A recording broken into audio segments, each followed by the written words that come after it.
15년 차 정도 개발자로 살고 있는 황우이라고 합니다. 오늘 일단 모델모스 커뮤니티에 올라온 거는 뭔가 AI를 강하게 강조가 돼 있는 것 같지만 실질적으로는 AI 관련된 것은 제가 전 직장에서 만들었던 연소 솔루션 관련된 노하우라고 하기보다는 개발비 관련된 거 좀 소개해드리고, 물론 제가 하고 싶었던 얘기는 앞에 개발자 커리어 관리가 주 내용이고요. 근데 뭐 AI 엔지니어든 데이터 분석하는 데이터 엔지니어든 데이터 과학자든 다들 개발범위 IT에 속해 있는 엔지니어의 범위이기 때문에 관심 있게 들어주시면 감사할 것 같고, 제가 지금 선글라스 끼고 있는 이유는 개인적인 사정으로 눈에 멍이 들어서 저를 찍고 있구나 살짝만 여기서만 잘 보일 수 있습니다. 어쩔 수 없이 제가 지금 선글라스를 끼고 있는데 다음 주까지 발표를 4개를 해야 되는데 다음 주에는 벗고 하기를 희망을 해봅니다. 그래서 발표를 시작해 보겠습니다. 부제는 이제 공부는 공부의 결과를 낳는다고 잡아놨는데, 제가 이 오늘 발표에서 하고 싶었던 가장 큰 하나의 문장은 부제를 남기고 싶습니다. 일단 협업과 실무의 차이, 그리고 나에게 맞는 회사 찾기, 그다음에 면접 솔루션 개발 스토리어링, 그다음에 Q&A 시간을 끝나고 가도록 하겠습니다. 그래서 대부분 여기 지금 듣고 계신 분들, 유튜브를 보고 계신 분들도 아마 IT에 관련된 일을 하고 계시거나, 대부분은 이제 AI 관련된 개발자거나 개발자를 지향하는 사람, 아니면 현재 직무를 전환하고 싶은 사람이나 실제 개발자로 프로그래머로 일하고 계신 분들이 있는 걸로 알고 있습니다. 또 예전에 했던 거를 잠깐 답습하는 건데, 개발자가 제일 잘하는 거, 그리고 가장 많이 하는 거는 컨트롤 C, 컨트롤 V죠. 제가 지금 이 장표를 만드는 것도 시작이 이 앞선에 발표했던 4월에 발표했던 그 PPT를 그대로 복사해서 수정을 했습니다. 여기 이제 약간 가려져 있는데 대부분의 장표 똑같고 여기만 다릅니다. 현재. 그래서 컨트롤 C를 하고 컨트롤 V를 해서 자기의 서비스에 맞게 개발을 한다든지 그 모델 특성에 맞게 파라미터를 조정하고 아니면 데이터를 올리고 하는 일련의 과정들을 여러분들도 계속 하실 거고, 이걸 대부분의 개발자들이 가장 잘 합니다. 저도 그렇고요. 저도 빈 문서에서 만드는 일을 그렇게 많지가 않아요. 처음 프로젝트를 만들 때 리뷰하고 기본적인 거를 지우는 걸로 시작을 하지만, 지우고 난 다음에는 불필요한 설정 파일들이나 이런 거 지우고 기존의 프로젝트에서 껍데기를 가져오죠. 그리고 시작을 합니다. 그리고 개발자가 제일 못하는 게 뭐냐? 저도 굉장히 여기 시간을 많이 드립니다. 여러분들은 저보다 빠르실 것 같은데, 저도 처음에 개발자를 2007년도 대학교 때 벤처한 거 빼면 2007년도에 이제 4대 보험이 들어간 개발자를 시작했는데 처음에 금방금방 지웠어요. 왜? 기존에 있는 클래스 이름을 바꾸고 변수 이름을 바꾸고 비슷한 구조가 규칙이 있었던 거죠. 1년에 코드를 쭉 보다 보면 규칙이 있고 그 규칙 안에서 저도 제가 만드는 그런 비즈니스 로직이나 설계 같은 것들을 토대를 따라갔는데, 제가 쭉 살아보니까 10년 차, 그리고 이제 15년 차가 됐는데 점점 어려워지는 게 이거. 더 이상 제 머릿속에서도 한계가 온 거죠. 기존에 해왔던 일을 잘 안 하려고 계속 다른 도메인의 일을 하고 있는데 넘어갈 때마다 프로젝트 명부터 어떻게 지을지, 그다음에 내가 설계한 그 패턴 설계에 대한 클래스 명이나 그다음에 테이블 명도 똑같고, 클래스를 설계하고 나면 이제 메소드나 변수 명도 정해야죠. 이런 이름을 명명하는 게 굉장히 어려운데, 저 뒤에 보면은 근래에 한참 사람들이 많이 보던 프로그램 대라는 책이 있어요. 저 책의 8번째 챕터가 이름 명명하는 게 얼마나 중요하고 얼마나 어렵고 그게 어떤 가치를 내는지 챕터 하나로 써놨어요. 그 정도로 개발자에게 있어서 이 이름을 짓는 것은 지금 소통의 비용을 줄이는 거고, 이 이름을 통해서 여러분들이 말하는 인터페이스의 설계도가 보여야 되고, 불필요한 소통을 줄이는 게 저는 코드고, 코드에서는 가장 중요한 게 메소드명, 파라미터명, 그리고 뭐 타입까지 있지만 시그니처 만들어야 될 컨셉은 이게 예전의 자료인데 근래도 찾아보면 거의 흡사하게 나오더라고요. 개발자가 가장 힘들어하는 게 50% 가까이가 이름 짓기. 그 다음에 개발 가능한지 혹은 불가능한지에 대한 상황 설명하기. 가능한지 불가능한지 선택하는 게 문제가 아니에요. 선택은 경력이 쌓이다 보면 금방 알 수 있는데 그게 왜 가능한지, 왜 불가능한지 설명하는 게 생각보다 쉽지 않습니다. 그리고 항상 WS를 만들죠. 그러니까 회사에서 일이 위에서 탑다운으로 만약에 내려오면 바텀업도 똑같아요. 바텀업도 여러분들이 각자가 그 아이템을 쪼개서 기간을 산정을 하는데 아직 본인의 역량이 어느 정도 수준인지를 모르면 산정을 못합니다. 어떤 친구들은 일주일, 제가 해도 일주일 걸릴 것 같은데 주니어가 하루면 됩니다 하고 반대로 금방 끝날 것 같은 일인데 보이지가 않으니까 해본 적이 없으니까 길게 잡고 근데 그것도 어떻게 보면 역량일 수도 있어서 처음부터 잘할 수가 없어요 주니어 그냥 모른다라는 전제하에서 그것도 조금씩 본인이 맞춰가는 겁니다. 다들 똑같아요. 이름 짓기, 상황 설명하기, WS 일정 선정하는 거. 그 다음에 다른 사람과 함께 일하기가 생각보다 힘듭니다. 점점 더 협업의 중요성은 강조가 되고 있고 혼자 할 수 있는 일의 개편의 이제 검정 그런 서비스가 안 나오죠. 혼자 해가지고 성공할 수 있습니다. 분명 여러분들이 굉장히 잘하시는 분이 되면 풀스택 개발자가 돼가지고 인프라까지 다 보시고 하면 만들 수야 있겠죠. 그러나 시장은 빠르게 변하는데 빠르게 대처를 해서 가려면은 그래서 많은 방법론들이 쓰이고 있고 그 시간에 맞게 적시에 시장에 내보내려면은 혼자가 하는 게 아니라 여러 명이 함께 해야 됩니다. 이런 게 이제 개발자들이 힘들어하는 일인데 자, 그럼 개발자가 좋은 개발자가 되려면 혹은 개발자들은 어떻게 커리어 관리를 하는지 그리고 저는 어떻게 해야 하는지 제가 지금부터 얘기할 것들은 지금 앞에 세 장표는 제가 자료를 토대로 한 거예요. 이미 해외 사이트나 국내 조사 기관에서 했던 것들을 토대로 한 거고 지금부터는 제 지극히 개인적인 사견입니다. 그래서 저는 정답을 얘기하는 사람은 아니고 제가 경험한 기간 내에 제가 찾은 저만의 최선의 방법을 공유를 드리는 시간입니다. 그래서 제 소개를 간단하게 할게요. 딱 지금 15년이라 되어 있네요. 스킬은 여러분들 보시면 다들 아시고 잘 보이실지 모르겠지만 아직은 학사고요. 2학기 때부터 이제 대학원을 다시 가는데 저도 아직 합격은 안 했으니까 다다음 주 면접을 봐야 됩니다. 다음 주. 그리고 마이너스 사이트라는 회사 입사해서 10년 동안 개발을 했고요. 이따 후에 소개해드릴 면접 솔루션도 저 회사에서 마지막에 개발을 하고 퇴사를 했습니다. 그리고 잠깐 싱가포르 가서 놀다가 어학연수라고 돼 있지만 다들 아시는 쪽으로 가서 열심히 놀다 왔습니다. 그리고 이제 나머지는 이제 현재 직장 드립니다. 지금은 이제 IOS 프론티어라는 회사에서 자연어 처리 기술을 바탕으로 인공지능 솔루션을 만들고 있습니다. 여러 가지.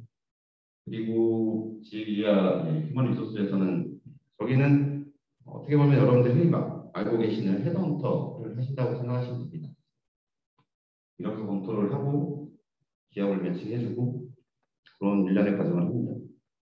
그리고 최근에 또 애플앱 컴퍼니라고 해서 멘토들을 구하는 데가 있고 멘티들이 들어오면 소수를 팀으로 묶어서 이제 멘토링을 하는 게 있는데 거기서도 지금 3달째 멘토를 하고 있습니다. 그래서 결론은 개발을 한 거죠. 대략 개발. 여러분들도 나중에 시간이 되면은 이런 한 줄 한 줄이 채워지겠죠. 저도 처음에 C++로 이제 개발을 하다가 자바를 했고 파이썬을 했고 자바스크립트를 했고 지금은 다시 자바 주 언어는 지금 현재 자바와 파이썬을 주로 하고 있습니다. 저도 프롬프트는 7개월 정도 해봤는데 CSS에서 좌절해서 저는 안 맞는 걸로 선택을 했습니다. 그래서 저는 어디 가서 풀스택이라고 절대 얘기 안 합니다. 첫 번째 드리고 싶은 거는 여기 현직자분들도 계시고 아닌 분들도 계실 것 같은데 도대체 학업, 대학교 때나 아니면 고등학교 때 요즘 고등학생 출신도 많으니까 대학원 그 학업을 할 때하고 대체 실무에서 나오면은 다들 갭이 있다고 하는데 그래서 상하 활동도 많이 하고 하는데 어떤 갭이 있느냐를 저도 이제 살아보니까 조금씩 보이는 거지 저도 다 알지는 못합니다. 왜냐하면 각각 회사에서도 다를 거고 각 학교마다도 다르기 때문에 그냥 거기서 이제 공통적인 부분, 많은 사람들이 얘기했던 부분만 뽑아가지고 한번 얘기를 해보려고 합니다. 개발자가 되려면 제 주변에 이제 좋은 개발자분들이나 굉장히 제가 존경하는 분들도 많고 한데 결론은 왜 하냐고 물어보면은 다 이 대답을 합니다. 재밌어서 하는 거예요. 자, 여러분들이 지금 여기 모두연구소라는 곳에 와서 공부도 할 거고 랩실 활동도 할 거고 뭐 친구들끼리 아니 주변 구성원들끼리 동료들끼리 스터디도 하겠지만 과연 그게 재밌어서 하는 건지 아니면 다른 어쩔 수 없이 하는 건지 그냥 취업을 목표로 하는 건지 취업을 목표로 해도 재밌어서 할 수도 있는 거죠. 다 각자에 맞게 각자의 필요에 의해서 하는 거예요. 근데 재밌지 않으면 하지 말느냐 그게 아니라 뭐를 해도 재미있는 요소를 찾아낼 수 있습니다. 개발도 예전에는 거의 대부분의 사람들이 C형화 하다가 컴퓨터에서 포기했다 그러고 C++ 하다가 이제 뭐 태플릿이나 가상함수 넘어가서 포기했다 그러고 다들 하지만 누군가는 그게 재밌었던 거죠. 모르는 거를 찾아내는 게 재미있는 사람들이 굉장히 성장하고 이건 잘 모르겠지만 할 수도 있고 안 할 수도 있으니까 성공할 수 있는 길이 저는 개발자 지금 IT 업계 전반에 걸쳐서 그렇다고 보고 있습니다. 그래서 제가 아는 제가 존경하는 많은 분들은 굉장히 잘한다라고 유명하고 이 업계에서도 이름이 달려 있지만 계속 공부를 하십니다. 아마 여기 계신 분들 못지않게 어떤 분들은 더 하실 거고 저도 그분들 따라가려고 최대한 공부를 많이 하고 있고 저도 그래서 모두연에 자주 옵니다. 저도 스쿨을 운영도 하고 듣기도 하고 하면서 지금 이제 오늘 이거 끝나면 지금 이미 제 스쿨은 아마 4층 아니면 2층에서 운영이 되고 있을 텐데 끝나면 또 저도 들으러 가야 됩니다. 저는 지금까지 해오면서 개발을 해오면서 똑같은 걸 하는 거를 제일 지겨워했어요. 제가 할 수 있는 일을 하는 거는 언제든 할 수 있으니까 그게 만약 필요하고 저밖에 없다라고 하면 하지만 제가 그래서 뭔가를 하고 나면 빨리 넘겨주는 스타일인데 제가 딴 사람한테 제 일을 넘겨요. 했던 걸. 그래야지 제가 다른 걸 할 수 있습니다. 저는 그게 성향인 거죠. 각자의 성향이 다르겠지만 제 성향은 그랬고 최대한 많은 걸 했다라기보다 많은 걸 하고 나면 뭔가를 하고 나면 누구한테 줄지를 찾습니다. 전 직장에서도 그랬고 현 직장에서도 그랬고 그리고 넘겨주고 그게 넘어가가지고 그 친구가 할 수 있을 때가 되면 저는 또 그 다른 지금까지 안 해본 것 중에 하나를 찾아가지고 또 시도를 합니다. 저는 하고 싶은 일이 너무 많아서 할 수 있는 거는 얼마나 되는지 모르겠지만 하고 싶은 거는 확실히 많습니다. 그래서 하나하나 지금 하려고 하고 있고 그런 분들이 주변에 어떤 생각을 가지고 있냐면 누가 봐도 잘하는 분들이고 업계에서 이름만 구글에 검색만 해도 나오시는 분들이 자기가 부족한 것만 찾아요. 그리고 올립니다. 그 SNS 같은 곳에 나는 이거 못하네. 나는 이거 못하네. 반대로 그거 외에는 다 하실 수 있는 분들도 있죠. 근데 왜 못하는 것만 찾아냈느냐? 부족한 거를 본인이 찾았다는 거거든요. 자기의 부족한 거를 찾으려고 노력하는 사람들이 과연 얼마나 될까요? 제가 많은 사람들을 만났지만 SNS 통해서 굉장히 많은 사람들을 만났지만 대부분의 사람들은 자기가 잘하는 거를 얘기를 하려고 합니다. 그 자리에서. 그러나 어떤 분들은 자기가 뭘 부족해서 여기에 나왔고 그걸 채우려고 왔다고 말을 합니다. 이 아다르 듣고 오다르는 게 아니라 접근 자체가 다른 거예요. 누군가는 물론 그걸 공유하러 그 지식을 공유하러 나오신 분들도 있죠. 반대로 그것도 뭔가 부족할 건데 그런 생각을 좀 놓치고 계신 분들을 간혹 봅니다. 자주 있지는 않은데 그게 또 시니어에서 또 그런 분들이 간혹 계십니다. 그래서 약간 저는 이제 그런 분들을 좀 경계하고 하려고 하고 반대로 저는 이제 느끼죠. 아, 나는 저렇게 살면 안 되겠다. 그러나 그것도 각자의 선택입니다. 그분은 그렇게 성공을 했고 저는 저대로 제 길을 가고 있는 거예요. 그걸 가지고 저도 왈가왈부할 생각은 없지만 제 기준에는 좀 저랑 안 맞다. 물론 여러분들도 이제 쭉 살아보면은 본인의 이제 가치관이 생기실 겁니다.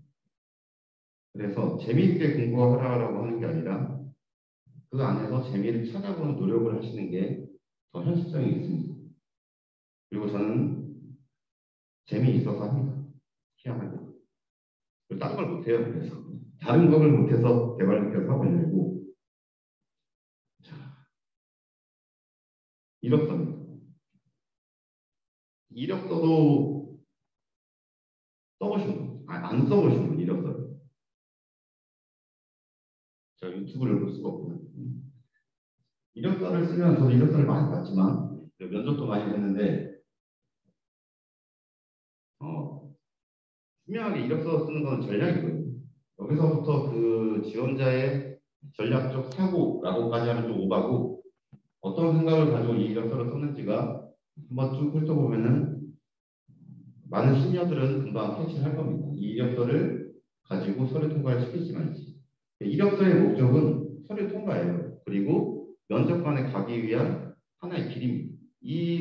이력서를 쓰지 않고 갈 수 있으면 베스트죠. 지인 회사라든지 아니면 다른 뭔가를 통해서 서류 통과가 바로 된다든지 그런 베스트겠지만 대부분의 90% 이상은 이력서를 통해서 서류 통과가 돼야지 들어갑니다. 어디로? 면접관 앞으로. 제가 생각하는 이력서는 이제 세 가지를 보통 얘기를 하는데 심플 그리고 간결하게 쓰고 이제 강점을 부각하고 정직하게 써라 라고 하면 이제 심플해서 이제 사람들이 굉장히 많이 물어봅니다. 얼마나 간단하게 써야 되느냐 모르죠. 저도 모르고 강점 저는 여러분들 강점을 몰라요. 정직 여러분들이 거짓말을 하는지 진실을 말하는지 저는 모릅니다. 그러나 여러분들이 만약에 제가 서류 통과를 시켜서 제가 면접을 본다면 밑에 거 두 개는 확실하게 알 수 있습니다.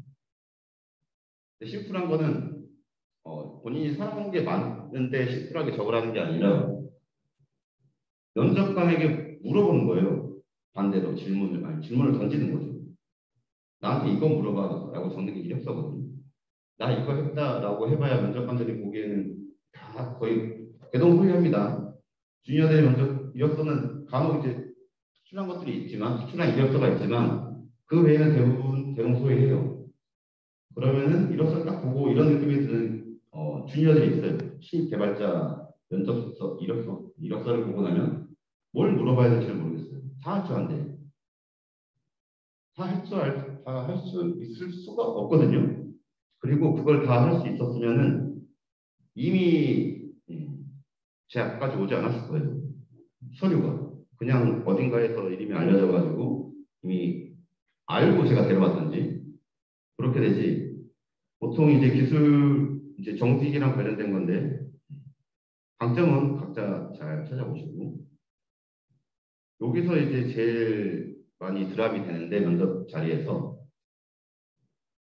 요즘에 이제 요즘 이력서의 특성이 어떤지 모르겠어요. 레벨을 상중하로 듣는지 1, 2, 3, 4로 듣는지 모르겠지만 아무튼 자기가 프로그래밍 언어 여기서 대부분 파이썬을 하실 거니까 파이썬을 자기가 하다, 중이다, 상이다 라는 거는 본인 기준이죠.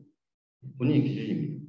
보통 이력서에 그 위에 이제 써 있어요. 상에 대한 기준, 중에 대한 기준, 뭐 하에 대한 기준이 써 있는데 일단 저는 하를 거의 본 적은 없고 중 아니면 이제 상을 적는데 상도 있을 수 있죠. 당연히 있을 수 있습니다. 그러나 제가 15년 중에 12년 리더를 했으니까 12년 동안 면접 본 사람들 중에 주니어가 상 적어가지고 상이다라고 평가하는 사람은 딱 한 명이에요. 한 명 아니면 두 명. 그 정도가 아니면은 대부분 다 중을 적는데 중도 아니고 다 하인데 여러분들 프로그래밍 언어가 얼마나 물론 데이터 엔지니어나 AI를 하실 때 파이썬을 그렇게 깊이 있게 다룰 필요도 없고 그렇지 않아도 된다라고 저도 생각을 하지만 그러면 그 언어에서의 자기의 장점이 아니라 다른 모델링이나 어떻게 보면 데이터 분석 쪽에 장점이 있는 건데 그쪽에 강점을 부각을 시켜야 되는데 거꾸로 자기는 파이썬을 잘한대요. 그럼 면접 들어오면은 이제 다 역공격을 받죠. 파이썬 얼마나 하는지 간단하게 물어봅니다. 파이썬의 빌트인 데이터 타입 몇 개 있죠? 각각의 특성 설명해 보시고 그러면은 이미 다들 멍해집니다. 용어도 모르죠. 자바 개발자한테 원시 타입이 몇 개 있는지를 물어보면 8개라고 봐도 8개 안 나오면 그분도 안 보고 그때그때 찾아서 한다는 건데 언어를 배울 때 기본 타입을 모른다는 것은 본인이 코드를 짜줄 때 대부분 다 자바를 하신다라면 티저를 쓰는 거고 아니면 요즘에 이제 데이터 터졌으니까 롱을 쓰시던 건지 데이터의 규정, 최소값과 최대값, 그 다음에 비행자가 바라보는 그 제한값, 리미트 조건을 보지 않고 무조건 인티저나 롱을 씁니다. 숏으로도 될 테고 바이트로도 될 텐데 그건 머릿속에 있지 않으면 기존에 해왔던 감성대로 그냥 써버려요. 왜? 문제가 안 생기니까. 문제가 안 생기니까 쓰다가 문제가 생깁니다. 운영으로 가면 언제든지. 그래서 또 말하다가 또 약간 샜네요. 정직하게 쓰는 게 저는 이 셋 중에 제일 중요하다고 생각을 합니다. 이력서를 보고 그 이력서에서 질문을 찾아가지고 보통 면접관들이 들어가는데 그게 이미 거짓이라면 물어볼 수가 없어요. 신뢰가 깨져서. 그러면 이제 가끔 면접을 보다가 나중에 면접을 보시다가 만약에 갑자기 면접관이 기술 면접을 하는 게 아니라 인성 면접을 한다든지 필요합니다. 시간을 다 할애해가지고 하긴 하는데 너무 인성 면접을 많이 본다라고 생각하면은 나는 기술 면접에서는 끝났다라고 생각을 하시면 51%는 맞습니다. 제가 99%라고 말을 못하겠어요. 51%는 맞고 아닐 수도 있습니다. 다 면접관이 저같진 않으시거든요. 드디어 나왔습니다. 프로블럼 솔빙. 자, 문제 해결이라는 용어를 굉장히 여러분들은 많이 듣고 계실 겁니다. 특히 토텍, 코딩 테스트를 알고리즘 테스트 그리고 문제 해결 능력을 체크하는 거라고 생각을 하시겠지만 모르겠어요. 여러분들이 실제 실무에서 코딩 테스트를 할 일이 코딩 테스트에서 필요했던 공부들이 분명히 쓰일 때도 있습니다. 0은 아니에요. 근데 확률적으로 알고리즘이 필요한 조직이나 부서에 들어가지 않으면 거의 알고리즘을 통합해서 쓸 일은 아주 특수한 조직, 코어를 담당하거나 아니면은 성능 최적화를 해야 되는 곳, 아니면 완벽한 기반 구조를 만드는 데 있어서 자료 구조나 알고리즘을 많이 쓰죠. 근데 요즘에 이제 서버 개발자를 채용을 한다거나 프론트 개발자, 하다못해 퍼블리셔를 구할 때도 코딩 테스트를 보는 곳이 있죠. 모두는 아니지만 그러면 그 사람들은 이제 거기에 지원하기 위해서 코딩 테스트를 열심히 준비합니다. 몇 개월간. 몇 개월간 열심히 준비해서 합격을 하겠죠. 준비했으니 열심히 했으면 합격해야 돼요. 호텔을 들어가고 호텔 테스트를 통과했는데 대부분 또 실무 면접이 또 있죠. 그러면 코딩 테스트를 준비하는 동안 실무 면접에서 준비한 것들을 다 까먹어요. 저 그런 친구들 너무 많이 봤어요. 이게 이제 주객이 전도된 건데 여러분들이 들어가서 해야 될 일은 실무 면접에서의 질문들에 대한 일을 하는 겁니다. 코딩 테스트는 등용문이에요. 그 회사에. 자, 우리 회사 오려면 그래도 이 정도는 공부를 하고 와라. 인성검사 같은 건데 그 인성검사에 굉장히 많은 시간을 허비하고 있습니다. 하지 말라는 게 아니라 알고리즘 공부, 코딩 테스트 공부는 약간 이제 접근을 바꿔야죠. 코딩 테스트 문제를 보자마자 이게 어떤 알고리즘으로 풀어야 된다. 이거 DP 문제야. 이분 매칭이야. 네트워크 플로우야. AFS야. 이렇게 답이 나오는 게 아니라 그 문제를 가지고 어떻게 해결할 건지 방법론을 세우는 게 연습이 돼야 되는데 거의 대부분의 이제 친구들은 문제를 딱 보고 30초 안에 풀이법이 나와야지 본인이 알고리즘을 잘한다고 생각해요. 자, 그 풀이법은 그 시간 안에서 공간법잡도를 활용해가지고 낼 수 있는 문제지만 이게 현업에 봤을 때 여러분들한테 10K 메모리 주고 1메가 메모리 줘가지고 그 안에서 해결하라고 하는 문제가 있을까요? 분명히 인베디드 쪽함이 있지만 거의 대부분의 시스템에서는 없습니다. 제가 아는 한은 몇 군데에서는 있지만 대부분은 없어요. 차라리 다른 문제 해결, 요구사항이 떨어지고 요구사항을 분석해서 자 우리가 풀어야 될 문제를 정의하고 자 이 문제를 어떤 방법론으로 풀지를 생각을 해야 되는데 그냥 문제 정의라고만 들어놓으면 여러분들이 이제 얘 여기다가 또 알고리즘을 넣었지 알고리즘 들어갈 이유가 없는 거예요. 그냥 구현이에요, 구현. 대부분의 서버 프로그램은 구현의 문제예요. 그리고 그 구현을 어떻게 최소한으로 수정을 하고 추가를 하면서 유지보수를 할 거냐 이 문제로 가야 되는데 설계 쪽을 더 많이 보고 오셔야 되는데 설계도 깃허브에 가면 굉장히 좋은 프로젝트가 많이 있는데 굉장히 알고리즘 테스트를 열심히 하시는 분들을 보면 둘 중에 하나의 생각이 듭니다. 다 알고 하는 건가 하는 거죠. 두 번째는 저렇게 열심히 할 거면 차라리 다른 조직으로 지원하는 게 나을 것 같은데 저게 좋으면 그거의 선을 어떻게 보면 생각을 하셔야 되는 게 알고리즘 테스트 100점 맞는다고 코딩 잘하는 것도 아니고 필수적으로는 아니잖아요. 그냥 기본적으로 자료 구조하고 알고리즘을 여러분들이 책을 보면서 문제를 꼭 그 100점의 답에 풀지 않아도 여러분들이 이미 알고 있는 방법론 내에서도 풀 수 있고 그게 테스트가 통과가 된다면 굳이 다른 거를 또 할 필요는 없어요. 세상에 얼마나 많은 알고리즘이 있는데 그걸 여러분들이 언제 보시겠어요?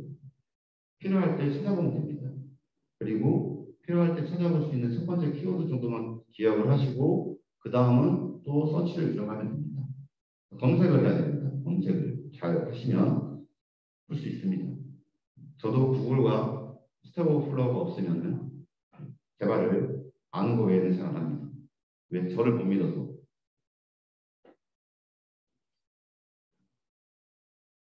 다 나오네요. 회사를 찾아보겠습니다. 이제 저는 이제 헤드hun터를 하니까 물어봐요. 저는 어떤 회사가 잘 맞나요? 어디가 맞을까요? 그렇게 물어보면 여러분들 후배나 지인에게 야, 나 어디 회사가 맞을 것 같아 내가? 난 어디 가면 좋지? 없습니다. 어디 가야 되는지를 제가 모르죠. 그 사람이 어떤 사람인지 모르니까. 그러면은 제일 좋은 회사부터 하나씩 이제 합니다. 어디 하나 후보군을 줘요. 여기는 어때서 못 갑니다. 줘요. 어때서 못 갑니다. 어디 가고 싶으세요? 물어보면은 없어요. 목표를 정하지 않고 저에게 와서 어느 회사를 가면 좋을까요? 라는 거는 저도 답을 못 해줘요. 저는 이제 반대로 이제 질문을 하죠. 무엇을 하고 싶은지, 본인이 하고 싶은 직무가 뭔지, 이게 개발인지, 기획인지, 실제 개발자라고 왔다가 기획자로 지원하시는 분들도 있는데 본인이 뭘 하고 싶은지가 있으면 그리고 그 조직이 어떤 문화였으면 좋겠다라고 하면은 제가 매칭을 시켜서 어느 정도의 후보군을 주고 인터뷰를 잡게 한다든지 아니면 뭐 가이드를 주겠지만 대뜸 저는 뭐가 하고 싶은지 모르겠지만 어디 가고 싶어요 라든지 하고 싶은 건 없는데 어디 대기업을 가고 싶어요. 네? 저도 그 정도는 뭔가를 가이드할 역량은 없습니다. 다시 역질문을 계속 하는 거예요. 하고 싶은 일을 찾기 위해서 뭐를 했는지를 물어봅니다. 검색하고 뭐 회사 여러 회사 직무 제일 뜨는 거 알아보고 채용 공고 보고 쭉 본대요. 쫙 봤대. 뭐가 남았어요라고 물어봤어요. 정리한 거라도 보여주세요 했더니 또 없대요. 그럼 어떻게 보셨어요? 이렇게 머리로만 본 거죠. 자, 머리로 보고 지나간 그 정보들은 다 사라졌죠. 쇼텀 메모리, 좀 STM, 개발적으로 서브 롱텀 메모리에 들어가게 해야 됩니다. 본인도 이 증거를 제가 끄집어낼 수가 없죠. 본인이 제일 먼저 회사를 찾기 위해서 가장 먼저 해야 될 일은 딱 두 가지 중에 하나예요. 나는 어떤 회사, 저 대기업 목표로 갈 거야. 라든가 아니면 난 이 일을 할 거야. 최소 두 개 중에 하나는 나와야 됩니다. 첫 번째 케이스면은 제가 이제 그 사람 면접을 합니다. 그래서 이 사람이 이 회사를 갈 수 있는 역량이 있는지, 이 사람이 어떤 분야를 맞는 것 같은데 그 분야에 지금 현재 회사가 이 지원자가 원하는 회사가 채용 중인지 두 개가 안 맞으면은 둘 중에 하나 좀 기다리든지 다른 회사를 찾아보든지. 두 번째는 본인이 명확한 게 하고 싶은 게 있고 그거에 대한 준비가 철저한 사람들은 크게 제가 가이드를 하지 않아도 지금 현재 떠 있는 공고들만 줘도 본인이 선택해서 90% 이상은 알아서 잘 갑니다. 첫 번째도 갈 수 있고 두 번째도 갈 수 있는데 제가 해본 결과 두 번째가 훨씬 더 확률이 높고 들어가서도 만족하고 삽니다.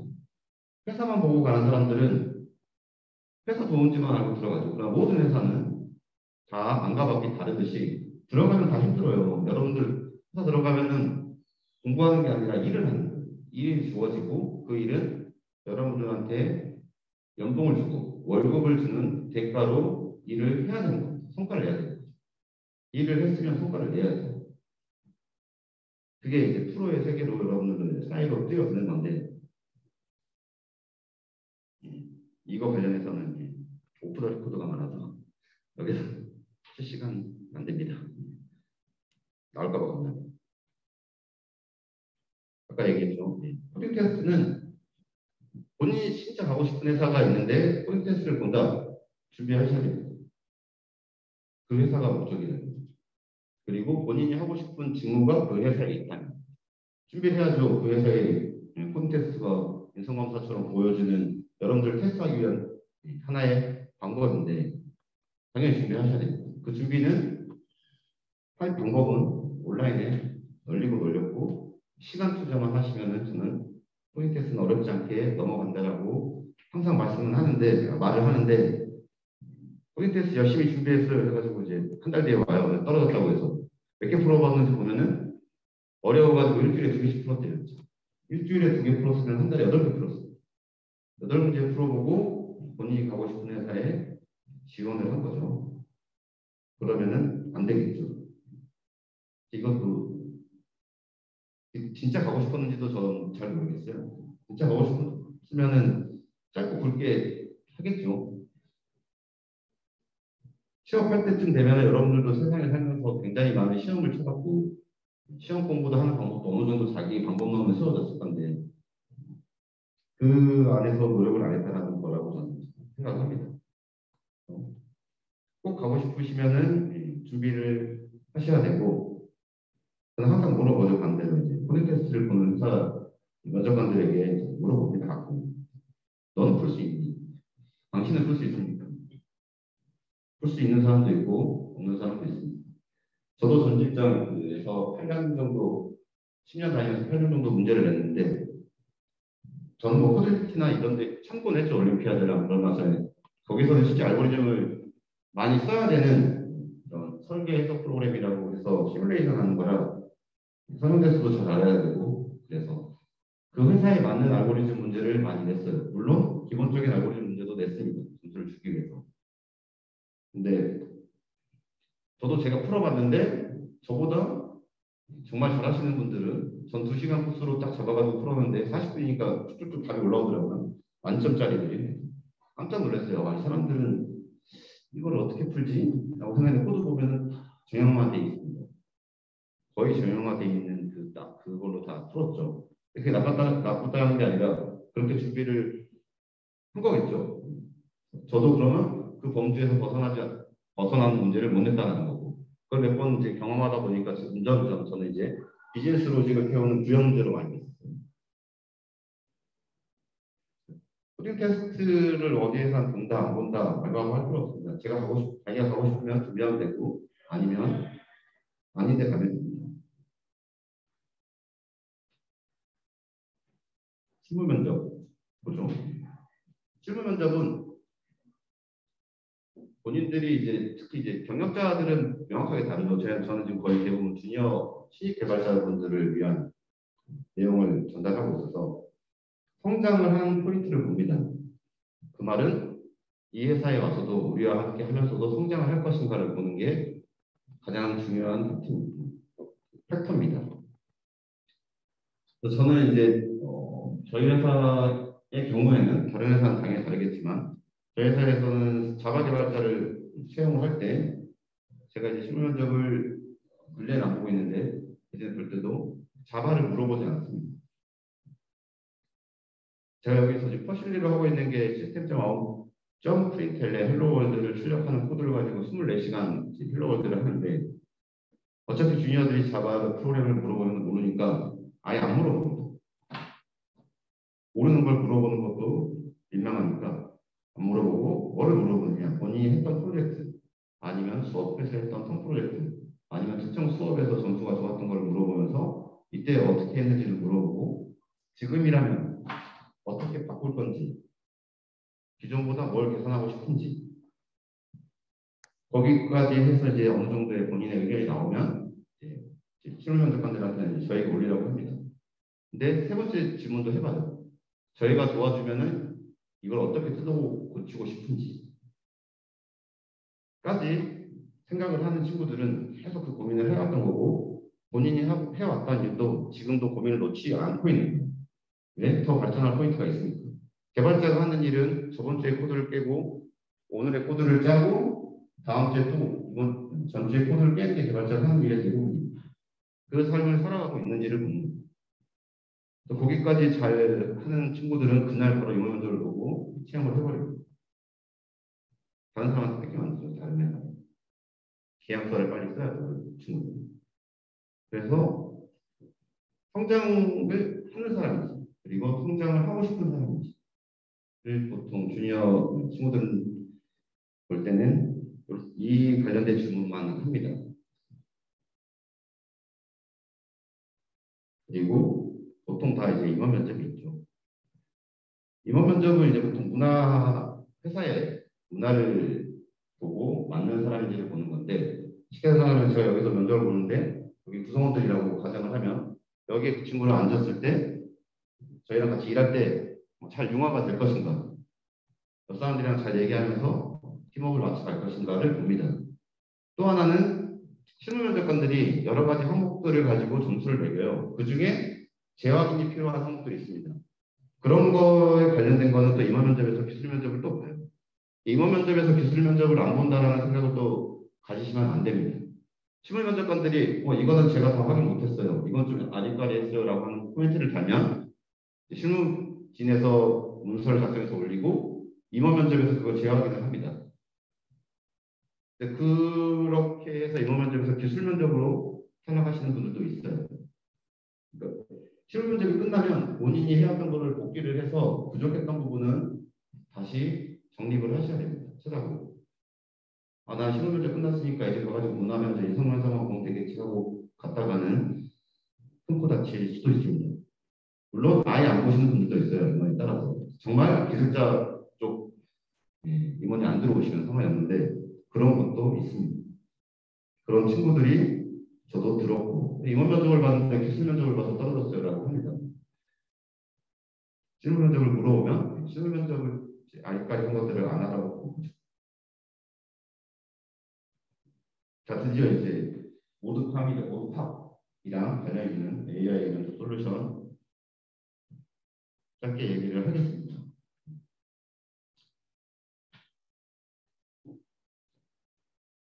진짜 마스크 쓰니까 덥네요. 이거 에어컨을 켜야 될 것 같은 느낌.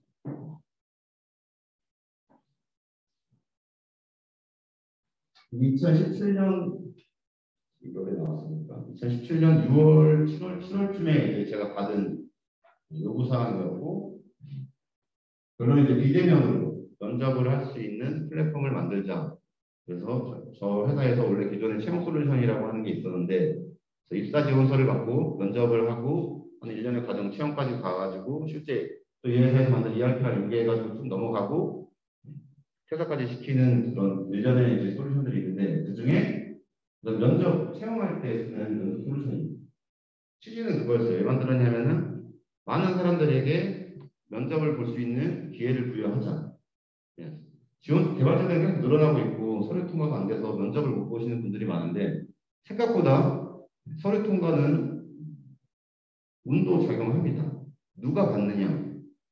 저도 이제 계속 봐봤으니까 알겠잖아요. 어느 시간대 받느냐, 그날 처음으로 받느냐, 뒤에 받느냐, 그게 여러분들은 이제 웃을 수도 있고 저러면 안 된다라고 생각하겠지만 면접관들도 사람이에요. 계속 이력서를 보다 보면은 비슷한 이력서를 계속 보다 보면 앞에 거 봤는데 만약에 앞에 게 올렸으면은 같이 올라가는 건데 하필 앞에 게 보다가 좋은 사람이 하나 툭 튀어나와가지고 그 다음 게 뚝 떨어졌어.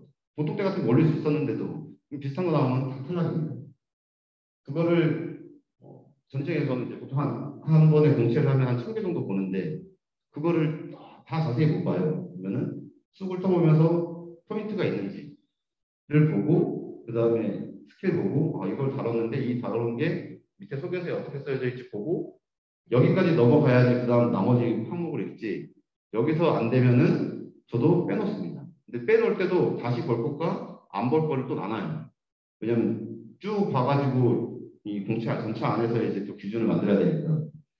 그래서 보통 쭉 보는 걸 2번을 하는데 그럼 생각해 보세요. 1000개의 면접 이력서를 지원서를 보려면 개발하는 게 낫습니다. 개발하는 게. 그래서 저는 지금 개발을 제일 많이 하지만 개발을 제일 열심히 하려고 하지만 정말 지금 사람을 뽑는 게 채용을 하는 게 굉장히 중요한 일이고 모두가 알거든요. 저 지금 경영진으로 있으면서 정말 중요하다는 걸 아는데 그때는 왜 그랬는지 모르겠지만 많은 이력서를 그렇게 열심히 다 보지는 못했어요. 솔직히 말해. 그래서 아까운 인재를 놓칠 수도 있고 그거 어떻게 보면은 제 능력의 한계거든요. 많은 면접관들에게 전합니다. 잘 받으세요. 꼼꼼히. 힘들어도 잘 시간을 투자해서 받으시길 바랍니다. 저도 모르겠습니다. 그래서 많은 면접 지원자들에게 면접을 볼 수 있는 기회를 주기 위해서 시작을 했고 무엇을 만들었냐면 이제 화상으로 보는 거죠. 여러분 노트북에 있는 캠으로 아니면 PC에 캠을 연결해서 캠으로 컴퓨터랑 면접을 봅니다. 면접을 보기 전에 이제 여러 가지 인성 검사를 예전에 인성 검사 여러분들 그 문항별로 뭐 그렇다 아니다 이런 거 하셨잖아요. 매우 그렇다 뭐 이런 거라는 그 인성 검사가 있었고 그거가 아닌 이제 게임 형식으로 만들었어요. 기억나는 게임은 이제 연극 배우분께 부탁을 해서 표정 변화를 무표정에서 환한 표정이나 기쁜 표정으로 가는 거를 쫙 찍어가지고 한 120장을 찍어요. 이 그 표정이 변하는 거예요. 그거를 이제 쑥 슬라이드로 내려주면서 언제 이 사람의 감정을 캐치하는지 앞에 최대한 빨리 앞에서 캐치하는 게 점수가 높겠죠. 이런 심리 검사도 했었고 엠백이라고 해가지고 이거는 이제 암기력 테스트인데 세 번째 전에 지나간 도형이 뭔지 네 번째 전에 지나간 도형이 뭔지를 묻는 겁니다. 그래서 쭉 흘러가는데 갑자기 이제 각 빈칸이 나와요. 세 번째 전에 뭐였고 이미 사라졌어요. 그걸 기억해서 맞추는 거 이런 것도 있고 하노이탑 하는 것도 있고 이런 문제들을 만들어서 그 사람에 대한 인성 검사를 대체하자 테스트로 보는 거를 이걸로 대체를 했고 여러분들이 실제 면접 자리에 와서 질문에 대한 답을 하는 거를 화상으로 캠을 통해서 면접을 보고 저 영상을 가지고 분석을 했습니다. 분석한 결과가 여기 아래 나와 있는 거고 어느 시점에 뭐 맥박이 얼마였는지 기분 상태는 어떤 것 같은지 지금 자신감이 차 있는지 뭐 이런 것들을 보는 항목이고 너무 항목이 많아가지고 저 분석 쪽에는 제가 참여를 안 해서 저는 플랫폼만 만들었고 그런 과정을 또 하고 어떻게 만들었냐면 가장 큰 거는 그거였어요. 면접을 보고 이제 맥박이 나와야 되는데 맥박이 생각보다 어렵거든요. 맥박은 애플이 가서 기술 리전을 받아왔는데 20분 정도의 면접을 보는데 화상으로 맥박을 뽑으려면 1분에 그럼 이제 1분짜리의 영상을 데이터 사이즈가 1기가가 돼야 돼요. 그럼 로우 데이터 완전한 로우 데이터여야지 맥박이 나오는데 거의 1, 2 차이로 나와요. 이지러멀게 나오는 거죠. 굉장히 합리적으로 잘 나오는데 이거를 여러분들이 서버 개발자가 얼마나 되실지 모르겠지만 뭐 한 10만 명이 보는데 20기가를 서버로 10만 명이 올리면 어떻게 될까요? 서버가 못 받겠죠. 받게 할 방법은 있죠. 근데 너무 과부한 거라 그래서 제가 여기서 이제 서버 기술은 웹 어셈블리를 썼습니다. 그래서 그런 20기가의 데이터를 올리는 게 아니라 백엔드 코드를 프론트로 내려서 프론트에서 분석을 해서 맥박 정보만 제이스로 넘기고 영상 파일은 압축해가지고 한 20분이면은 한 몇 메가 나왔지? 한 20메가 나왔나? 그 정도로 줄여가지고 그냥 소리하고 인상만 나오면 되니까 맥박 같은 거 필요 없고 맥박은 이미 프론트에서 계산해서 다 넘겨버렸으니까 그런 식으로 계산을 해서 개발을 마치고 퇴사를 했습니다. 요거가 제가 이제 저 마이너사이트라는 회사에서 마지막으로 만든 제품입니다. 근데 제가 이거를 짧게 개발했지만 4개월 정도 걸렸나? 얼마나 많이 봤을까요? 테스트를. 당연히 테스트를 해야겠죠. 제가 리딩을 해서 그러니까 만들기 게임 하나 만들 때마다도 해보고 실제 컴퓨터랑 영상도 해보고 다 해보고 결과 분석하는 팀에 맡겨가지고 내 결과는 어떻냐라고 했는데 제가 4달 동안에 일주일에 한 4~5번씩 쭉 봤는데 전 한 번 통과했어요. 제가 시험을 봤을 때 물론 저는 테스트니까 그렇게 노력을 해서 하진 않았지만 노력을 해서 했었던 것 같은 몇 번도 탈락이더라고요. 저도 내가 나를 탈락시키는 제품을 만들었네 라는 생각이 들었고 실제 이거를 회사 내부에서도 베타 테스트 해봤는데 그때 기준으로서는 거의 전사의 반 이상이 그 정도였나? 다 탈락이었어요.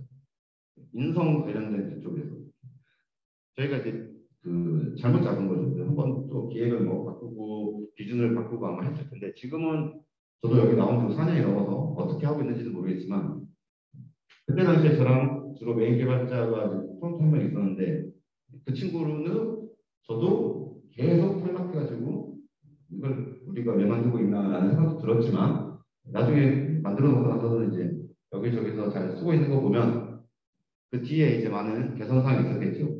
저는 거기까지는 참여를 하지 않고 나왔으니까. 그래서 AI 면접 솔루션은 제 기준은 이거밖에 모르니까 이걸 기준으로 말씀드리는 겁니다. 운이 생각보다 크게 작용했던 것 같아요. 심리 게임 같은 데서. 왜냐면 그날 기분이 안 좋으면 기분이 안 좋은 표정을 제가 빨리 찾더라고요. 제 얼굴이 저거니까. 오늘 거울에서 많이 봤던 얼굴이니까. 근데 기분이 좋으면 이게 우울한 기분이나 화난 표정을 제가 자꾸 캐치를 못해요. 굉장히 많은 사진이 지나가고 하니까. 그리고 특정 사진 하나를 놓고 여러 이제 감정을 놓고 이제 구분을 하라고요. 어떤 감정인지. 제가 그게 제일 약하더라고요. 제가 사람 표정을 잘 못 읽어낸다는 거를 이걸 개발하고 알았습니다. 그래서 저는 사람 표정을 보고 그 사람의 감정을 저울질하지 않습니다. 제가 못 본 사람이니까. 정말 크게 웃거나 울거나 욕을 하거나 아니면 잘 안 되더라고요. 저는 그렇다. 그래서 저에게는 운이 크겠는데? 라는 생각이 들었고 근데 엠팩이나 뭐 기억력 문제나 이 시험 솔루션이라는 면접 솔루션을 볼 때 어떤 게임이 나오는지를 지금 공지를 하는지 안 하는지 모르겠지만 준비가 가능한 것들도 있긴 있어요. 그리고 이거 할 때도 저희가 가장 염려스러웠던 거는 여러 번 보면 익숙해져가지고 말 그대로 익숙해져가지고 잘 푸는 사람들이 나오면 어떻게 평가할 거냐 때문에 이제 게임을 여러 가지로 해가지고 똑같은 사람이든 아니든 이제 랜덤하게 굉장히 많은 케이스가 그때도 케이스가 한 수십억 건이었으니까 전국 전 세계에 있는 사람들이 계속 보지 않는 이상 똑같은 문제를 만날 일은 거의 없습니다. 그렇게 다 배정을 해놨기 때문에 그런 식으로 또 학습에 의한 평가는 맞더라고요. 갑자기 운을 얘기하다가 결론은 이제 공부는 공부의 결과를 낳는다고 봤는데 저 운도 말했죠. 학습이 되면은 익숙해집니다. 그래서 그 학습을 깨기 위해서 여러 가지의 그 다양한 랜덤한 값으로 다 문제를 다르게 한 거고 여러분들이 지금 하고 있는 일이 어렵거나 왜 난 잘 안 되지라고 하면은 왜 안 되지 할 때 한 번 더 보는 시간이 훨씬 빠릅니다. 특히 요즘 주니어들이 보면은 너무 많은 정보를 얻고 있어서 굉장히 정보가 많아요. SNS도 있고 뭐 유튜브도 보고 있고 어디 특별한 플랫폼에 가가지고 강의도 보고 굉장히 많은 걸 보는데 다양하게 보고 다양하게 봐서 그릇을 키우는 시기는 맞는데 그 중에 하나 본인이 자신 있는 거는 조금이라도 더 깊게 보는 습관을 들여야 되는데 자꾸 넓게 나와요. 신기술 나왔다라고 하면은 일단 가 있어요. 그리고 클릭해놓고 보고 다시 돌아와요. 자, 돌아올 때 본인이 원래 하던 걸로 가면 되는데 그때쯤이면 또 시기를 끊어야 돼. 그럼 겉핥기만 계속 하고 있는 친구들이 너무 많아요, 지금. 저도 지금 계속 멘토링을 하고 있는데, 많은 친구들이 저번 주에 물어본 주제하고 이번 주에 물어본 주제하고 너무 달라져요. 저번 주에 이것까지 했는데 이 다음은 안 봤어? 라고 하면은 일단 그건 다음에 볼게요 하고 다음에 본다는 건 없죠. 지금 봐야죠.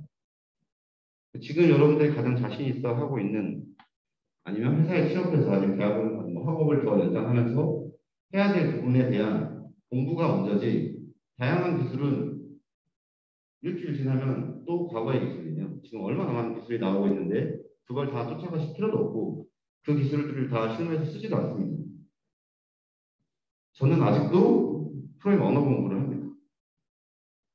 아직도 모르는 게 많아서. 근데 기술도 보긴 보죠. 근데 저는 검색도 검색을 할 때도 저는 항상 생각을 하고 클릭을 해요. 문서를 보고 내가 이 문서를 끝까지 보고 나올 건지 키워드만 찾고 나올 건지 아니면 여기서 모르는 용어가 다시 나오면 그 다음 서치를 또 할 건지 DFS를 할 건지 말 건지를 항상 결정을 하고 하나를 클릭을 합니다. 키워드만 보고 나올 거면은 들어갔다 나와버려요. 그리고 아무리 생각해도 내가 안 쓸 것 같아. 그러면 클릭도 안 합니다. 제목만 보고 지나가요. 그냥 흘러가는 거죠. 제가 하루에 보는 문서의 한 90%는 흘러가는 문서들이고 그 중에 클릭하는 게 한 10% 되고 끝까지 보는 거는 1%도 안 됩니다. 여러분들은 그걸 다 보고 계신지 어떻게 하고 계신지 저도 모르겠지만 본인에게 이게 지금 필요한 정보인지 아니면 하고 싶은 건지 해야 하는 건지를 잘 생각해 보시는 시간이 되었으면 하고 그때 검색할 때마다 해야 되는 게 가장 먼저입니다. 그 다음에 하고 싶은 거, 할 수 있는 거는 지금 하고 계시니까 괜찮은 거죠. 그래서 좀 용감한 엔지니어가 되세요. 여기 개발자는 아니신 것 같아서 엔지니어가 되시기를 응원을 드리겠습니다. 지링당은 어떻게 하죠? 지금 납치가 받겠습니다. 와, 학습이 거의 뭐 1시간을 열강을 해주셔가지고 멋있습니다. 여기 캐릭터가 3개가 있는 게 아니에요. 그러면은 일단 저희가 지난주에 오프라인이랑 온라인이랑 같이 믹스했을 때 질문했던 방식을 그대로 차용을 할 건데요. 일단 오프라인에서 먼저 질문을 받고 온라인으로 질문 있으신 분들은 채팅으로 남겨주시면 저희가 읽어드리고 또 수님께서 답변해 주시는 방식으로 하겠습니다. 온라인 혹시 질문 있으신 분들 가볍게 손 들어주시면 할 수 있게끔.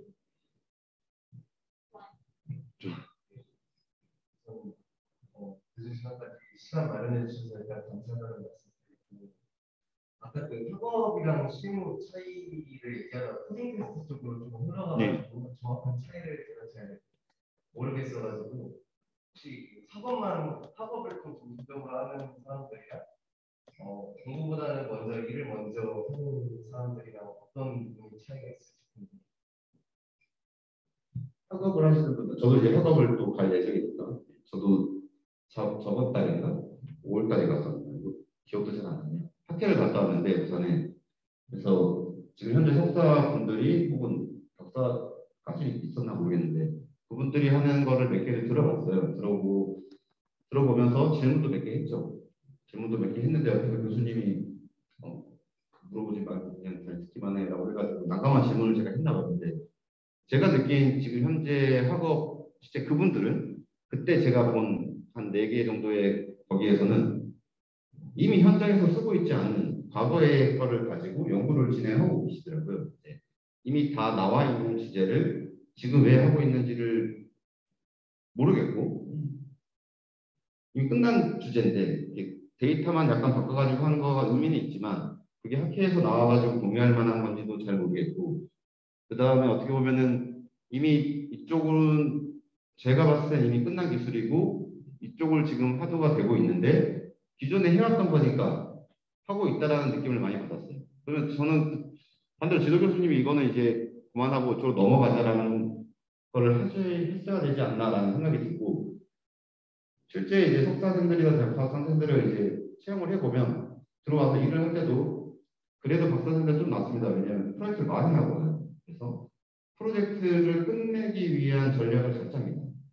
특히 박사생들 전략을 잘 짜고 실행을 한 다음에 다시 앞으로 와서 완성을 해 나가는데 소사생들은 이 끝이 안 보이니까 끝을 계속 찾습니다. 끝은 개발자라면 돌려봐야 돼요. 돌려보고 수정하고 돌려보고 수정하고인데 완벽한 게 나올 때까지 코딩은 손도 안 돼요. 쉽게 말하면 데이터를 불러오지도 않아요. 계속 데이터의 그 라벨만 보고 있습니다. 물론 라벨 보는 것도 프로젝트 일환인데 그 라벨을 평가를 하려면은 돌려봐야 되잖아요. 그게 학교에서 어떻게 했는지 모르겠지만 너무 실무에서 기간이 정해져 있는 일을 하는 거를 잘 못하더라고요. 처음에. 근데 학사생들은 이제 학사생들이 이제 제일 안타까운 거는 본인들이 얼마만큼 알고 있고 얼마만큼 모르고 있다는 걸 몰라서 들어와서 둘 중에 하나로 나옵니다. 저는 아무것도 아는 게 없으니까 가이드 해주세요. 자, 그런 분들은 제가 일을 하나하나씩 A부터 Z까지 설명을 해줘야 돼요. 하죠. 처음에는 합니다.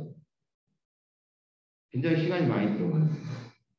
본인이 하고 질문을 가져와야 되는데 질문을 하지 않고 일을 하게끔 본인을 가이드 시켜달라고 딱 버티고 서 있는 분들이 있고 어떤 분들은 기획서랑 이제 어떻게 보면 이미 일은 다 쪼개져 있으니까 쪼개져 있는 걸 가져가 가지고 잘 열심히 합니다. 자기 생각대로는 딱 돌아가니까 과감하게 딱 올리죠. 깔끔하게 이제 서버들이 다 껐습니다. 본인의 분야만 보는 사람. 일을 협업을 한다는 게 다른 사람이랑 하는 것도 있지만 그 시스템이 돌아가는 걸 해야 돼요. 그러면 그게 일어났을 때까지 그거를 알아차리지 못한 저도 문제고 그렇게밖에 할 수 없다라고 배운 거겠죠.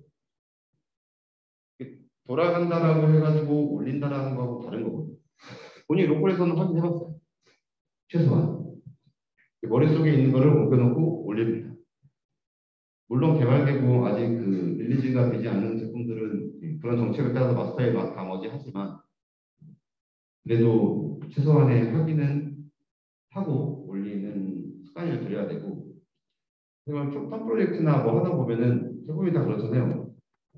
깃허브를 실제로 성능 관리를 하면서 하는 분들도 있고 아니면 로컬에서 자기의 코드를 다 해가지고 G파일로 옮겨 다니는 분들도 있고 제가 해커톤을 해보면은 바로 나옵니다.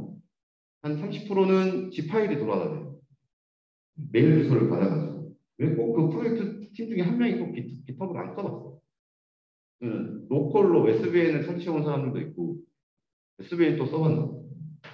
깃도 아니고 SVN도 아닌 G파일로 돌아다니는 팀들도 있고 그러면은 하나 누군가 순서 잘못해가지고 덮어버리면 앞에 거 싹 날아갑니다. 어떻게 지금 현재 그 학교에서 프로젝트를 진행하는지는 저도 모르겠지만 잘하는 팀도 분명히 있죠. 그러나 전산전공자로 나와가지고 프로젝트를 분명히 했고 수업 들어본 것만 봐도 써주면서만 봐도 다 들었는데 아직도 협업을 어떻게 해야 되는지에 대한 너무 기초적인 것도 안 돼 있는 뭔가를 많이 바라는 게 아니에요. 주니어들도 모르니까 주니어인데 너무 안 돼 있는 분들이 있죠. 모르면 물어봐야 되는데 안 물어보는 분들도 많습니다. 왜? 자기도 안다고 생각해요. 학업을 아는 거하고 실무를 아는 거하고는 다르면 회사를 들어오면은 기술을 배우는 게 아니라 일하는 방법을 배우는 거예요. 기술은 저도 혼자 따로 배우고 이 친구들도 따로 배웁니다. 우리가 뭔가 기술을 선택했을 때는 같이 고민해서 선택을 하는 거예요. 그리고 같이 공부하고 같이 나누는 거죠. 회사에는 기술을 배우러 들어가는 게 아니라 그 회사에 맞는 그 회사에서 일하고 있는 문화에 맞게 녹아 들어가는 걸 배워야 되는데 자꾸 이제 들어오면 자기는 뭐 하겠습니다. 뭐 그거는 모두가 다 하고 있는 거예요. 일을 할 줄 알아요. 일을. 실용적으로. 그게 이제 학업과 산업의 굉장히 큰 차이고 문제 해결의 가장 중요한 포인트는 문제 정의고 문제 정의는 내가 할 수 있느냐 내 조직이 할 수 있느냐 내 조직을 넘어서서 도움이 필요한가 그럼 니네에게 말해야 되고 그럼 다 일련의 과정들이 있습니다. 기본적으로 일할 때 물론 작은 스타트업들은 다 하니까 그냥 하면 되겠지만 그것도 옆에 같이 있는 사람들이랑은 알고 해야죠. 본인이 하고 있는 일을 누군가는 알아야 돼요. 그러나 그렇다고 리더들이 가가지고 계속 너 뭐 하고 있어? 지금 뭐 하시겠습니까? 확인할 수가 없어요. 리더들이 일을 해야 돼요. 그럼 피드백을 줘야죠. 피드백을 주려면 질문이 와야 되고 뭔가가 저한테 오는 게 있어야지. 문서라도 오고 코드라도 올려줘야 리뷰를 해주고 그렇죠? 코드 리뷰도 몇 번 해보다 보면 주니어들은 코드를 안 올립니다. 자기들이 이제 코드 리뷰를 받아야 될 것까지 가정해가지고 계속 고치고 있어요. 그래서 커밋을 안 해요. 백날 거기서 열심히 해봐야 올라오면 또 리뷰를 해야 되는 코드들일 텐데 빨리 올려라고 하죠. 빨리 올리고 빨리 피드백 받고 빨리 고치는 게 시간 절약입니다. 저는 주니어들한테 이런 얘기를 많이 하는데 제가 5분 만에 할 수 있는 거면은 그리고 그들은 6시간이 걸리면 제 5분을 가져가면 돼요. 그리고 제가 5시간 걸리고 그들이 6시간에 할 수 있는 일을 나눠서 하는 거죠. 어떤 거는 저보다 그들이 빨리 할 수도 있죠. 그런 일을 나눠서 하면서 같이 성장을 하는 거지. 제가 5분이면 보고 바로 할 수 있는 걸 가지고 6시간 고민하고 있으면 답답합니다. 여기다 문서만 찾아봐도 검색만 해도 회사 4개의 문서에도 있는데 아마 대부분의 회사에 그런 문서는 어느 정도 있을 건데 그래서 빨리 어떤 거를 누구에게 어떻게 질문할 건지를 회사 안에 들어가서 빨리 찾아내셔야 됩니다. 저는 주니어가 딱 들어오더라도 그 얘기해요. 이 분야는 누구, 이 분야는 누구, 이 분야는 누구에게 물어봐라. 그리고 애매하다 싶으면 나한테 와라. 그게 빨리빨리 회사에 적응하는 겁니다. 회사에서 코드를 많이 짠다고 적응하는 게 아니에요. 그 사람들이랑 같이 일을 해나가는 데 적응하는 거죠. 그게 차이가 큽니다. 학교 다닐 때는 이제 뭐 혼자 잘하면 혼자 하잖아요. 교수님 진짜 답변도 엄청 성의 있으신 있을 것 같습니다. 답변 되면서요?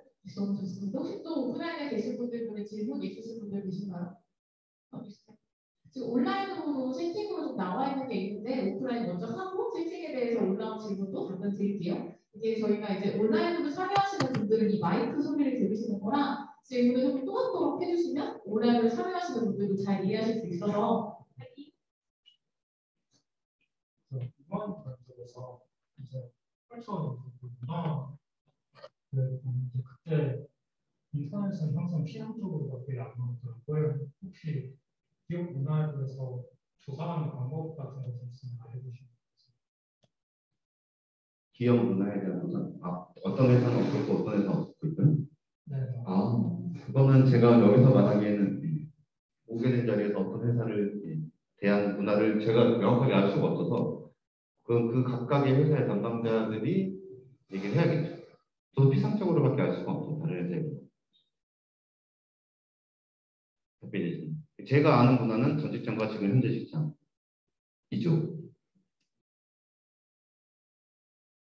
흔히 말하는 뭐 대기업, 메카라, 코베, 상투, 월드센을 제가 이번 면접은 안 봐봤잖아요. 제가 경험하지 않았고 그러면은 저도 잘 알 수가 없죠. 임원분들이랑 얘기는 해봤지만 그거는 제가 면접을 본 건 아니기 때문에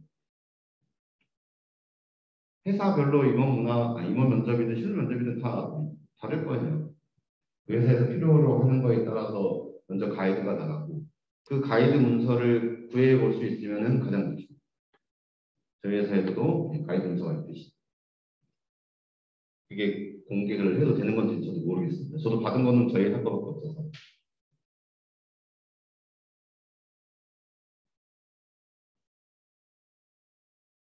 그 회사마다 문화나 지향과가 다르고 또 인재상이 달라가지고 교수님께서 딱 이거다라고 일반화해서 답변드리기가 좀 어려우셨을 것 같아요. 그래서 저희가 지금 시간이 8시 40분을 지나가고 있어서 채팅으로 나온 질문을 좀 해드리려고 합니다. 교수님께서는 제가 채팅 켜드린 거 읽어주시면 되고요. 나중에 보시는 분들은 이 질문 내용을 보실 수가 없어서 제가 간단하게 읽어드리면 민성님께서 되게 이제 현실적인 질문을 주셨어요. 실습을 갔는데 백엔드 서버로 하기로 했다가 회사 인원 사정에 의해서 넥스트 기반 리액트를 하게 됐대요. 근데 이제 막상 입사 후 2개월이 지나고 보니 실습은 정말 조금 준비해왔던 백엔드와는 정반대로 하게 되는데 어떻게 해야 될까라고 고민을 하고 계신다고 합니다. 어떠세요, 교수님?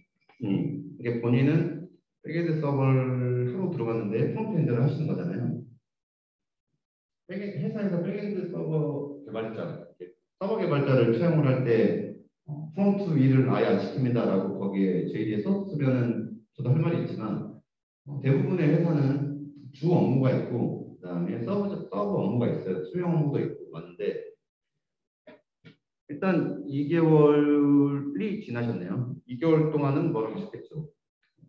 회사에서 일을 시키는 거는 분명히 JD에 맞게 시켜야 되는 게 원칙적으로는 맞죠. 그리고 그걸 따라서 지원자들을 지원을 했습니다. 근데 회사라는 것은 항상 상황이 바뀌죠. 음악 따라서 어떻게 보면은 서버 개발이 필요 없는 솔루션도 있습니다. 폰트 프레임워크나 라이브러리를 만드는 회사에서 서버 개발자가 필요할까요? 필요한 부분은 있겠죠.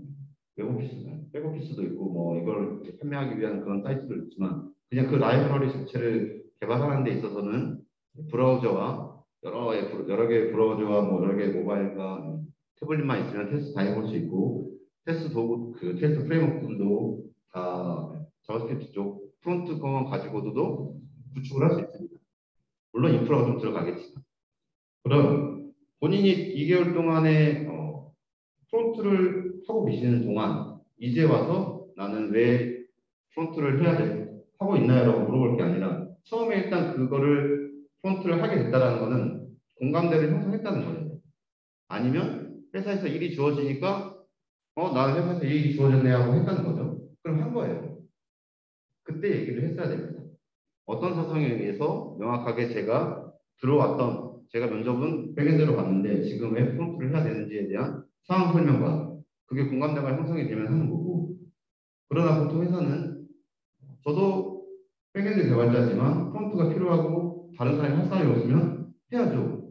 개발자인데 개발자가 백 프론트라고 나눠져 있다는 것은 그쪽에 치중을 할 수 있는 더 효율적으로 하기 위한 구조로 가기 위한 건데 백엔드 개발자가 프론트를 하면은 효율은 안 나오겠죠. 그래도 그 효율이라도 필요할 때는 저는 해야 된다고 봅니다. 그게 좀 힘들다. 힘들 때는 이제 또 다른 말을 할 수 있겠죠. 본인의 그 상황을 잘 얘기를 해야죠. 처음에 잘 얘기를 했었어요. 잘 얘기를 하셨겠지만. 개발의 정반대라고도 할 수 있지만, 프론트엔드도 백엔드도 크게 보면 그냥 개발의 범주라고 이해를 하시고, 나는 주로 백엔드로 역량을 쌓고, 평생 백엔드만 하고 사는 사람들이 모르겠어요. 제 주변에는 본 적이 없어서. 언젠가는 하게 됩니다. 이쪽도 해보고 저쪽도 해보고. 토이 프로젝트 하면 본인이 다 해봐야 되잖아요. 토이 프로젝트 하는데 회사의 프론트 개발자한테 프론트 좀 해주라고 할 수 없잖아요. 그런 것처럼 새로운 걸 또 배운다라고 생각하시는 게 아까 말했지만 뻔이죠. 나는 프론트는 평생 안 할 줄 알았는데 한번 해보네 라는 마인드로 접근하시고 빨리 지나가시기를 응원드립니다. 미성님 파이팅 하시고요. 또 미성님에게도 또 새로운 기회이고 경험이 되지 않을까라고 생각을 합니다.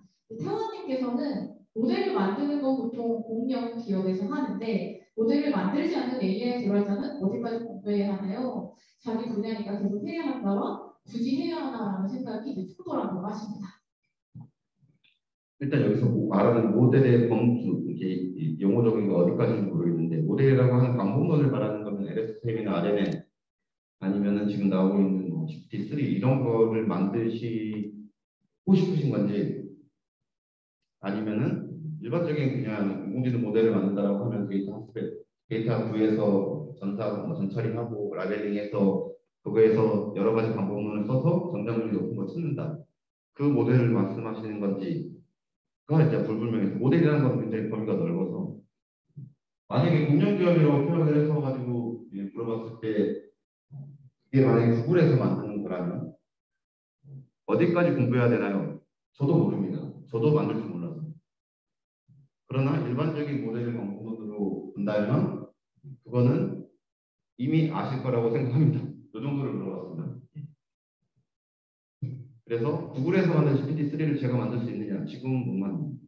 저도 RNN에 만들 수 있느냐? 못 만듭니다.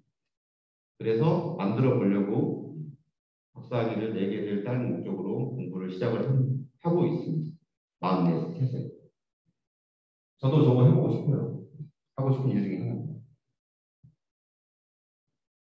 네, 감사합니다. 되게 솔직하시네요, 선생님. 만들 수 있는 사람이 있으면 여기 있으면 안 되죠. 어디 가세요? 네, 같이 하시죠. 아니 여기라는 게 한국 이런 여기가 아니라 이분이 지금 말하고 있는 데 있어. 저 집에 있을 때가 아니에요. 저런 거 하고 싶으시면 이거 들을 때가 아니라 공부해야 돼요. 네, 모두 다 찾아와 주시고요. 예. 그래도 그렇죠.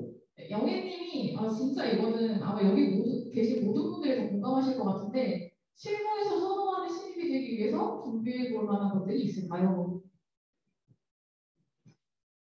실무에서 선호하는 신입이 뭘까요? 다시 물어보고 본인은 어떤 거를 선호하시는지 실무에서 실무하는 신입 그냥 한마디로 표현하면은 열심히 잘하는 사람 잘하는 거는 중요한데 회사는 회사니까 근데 주니어 특히 신입들에게 잘하기를 바란다는 거는 어떻게 보면 또 욕심이기 때문에 시간을 주는 거고 근데 그 시간 안에 실패를 하더라도 여러 개를 시도해보는 사람들을 좋아합니다. 실패를 하지 않으면 본인이 해왔던 것만 그냥 그대로 했다라는 거고 아니면 정말 잘한다는 거거든요. 실패를 하지 그래서 실패를 하지 않는 사람은 한 번도 본 적이 없어서 실패를 하는 걸 두려워하지 않는 신입이 저는 좋아하는 신입이고 준비해 볼 만한 것들은 실패해 보세요.